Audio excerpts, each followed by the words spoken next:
Hey everybody, this is Alex Merced with another video on Polars and Python. And again, if you like these videos, do like, subscribe, leave a comment, and make sure to follow me on Twitter and LinkedIn. But in this video, we're going to, again, another simple example. So this time I set up the data frame ahead of time just so that way we can use a more robust data frame. But here we have our data frame, which is going to be a list of movies with title, director, and genre. Okay, so let's first run this first cell that's just going to basically create the data frame, and then we'll just print the data frame. Okay, which actually, let's do that. Let me actually add this a line here to print the data frame so we can see it. Print df. Okay, and let's run that cell.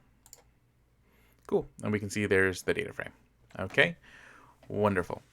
Again, these data frame libraries are built to be working with really large data sets. So oftentimes when you print the whole data frame, it doesn't print absolutely every single row. As you can see here, it shows you the head and the tail. So basically the first 4 and the last 4. Okay, which you can also reach by doing df.tail or df.head just to see those first few or last few records. Okay, cool. So now what we're going to do is we're going to show you some ways. So in the last video, we talked a little bit about aggregation. And then doing sort of like aggregate type operations. One thing we didn't talk about was counting. So if you just want to get the count of the total records in the table, okay, you can do this. Although you can get, by printing out the data frame, you can see it right there, that basically it's 15 rows and 3 columns essentially. So you can usually just get that right from there. It's the height of the data frame. There's the height and the width. Okay. Now here what we're doing is we're going to do a little bit more complicated of a count, doing it through using the aggregation strategy, the aggregation functionality of Polars. So as you can see here, and again, hopefully you're already familiar with SQL and watched my SQL videos to understand some of this terminology and how it's used like in SQL, because a lot of it's modeled after how you would normally phrase these things in SQL. Okay, but here we have a group by, so that allows us to group our aggregation. So we're going to say, hey, when we do our aggregation, we want to do it based on movies of the same genre. Okay, so we want to group the results. And what we're doing is we're doing an aggregation. So this group by is going to be the result of an aggregation. And then here in the parentheses for the ag function is where we express what the aggregation is going to be. So in this case, we're counting. Okay, we're counting the movies based on the title. Okay, so again, it doesn't matter what the title is because it's really just you're counting. Unless there's duplicates, then it would matter. Okay, and then basically we're just going to call this new column the count. Okay, so essentially we're just saying, hey, count the title of each movie, and then take those counts and group them by genre. Okay, so basically this is going to show me the count of each movie, of how many movies are in each genre. Okay, well actually this will be the total count of rows. That's the result of this. And then this will print out the total count by genre. So let's run that cell so you can see that in action. Okay, and you can see here that we have 4 action movies, 1 biography, 3 crime movies, 3 adventure movies, and 4 drama movies. Okay, so pretty cool.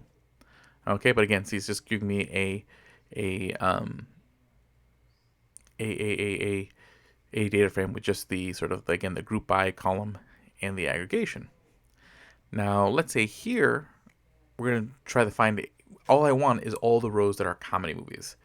So basically what we do is we start off with a filter.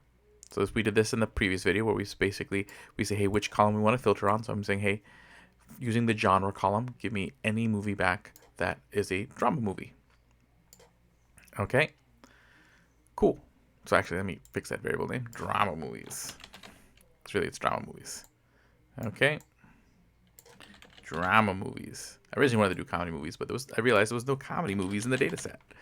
Okay, cool. Drama movies via filter. So again, here we're saying, hey, take anything that's in the genre column that equals drama. Okay, so this is going to return us the set of rows, but then we don't want every column in the rows. So then we chain a select, because the select will allow us to sit there and specify which columns we want. And I only want the director and genre column. Because see, I don't want the title column. I don't care about the title of the movies. I just care about which directors directed movies in what genre. Okay, so then here we'll see, hey, here's going to be all the drama movies. And then we can run this cell. And there we go. We now know that we have all the directors who directed, okay, drama movies. Okay, so again, things to remember for here is that we want to do group by aggregations. Okay, so before we could just do the aggregations just using that sum, that mean function.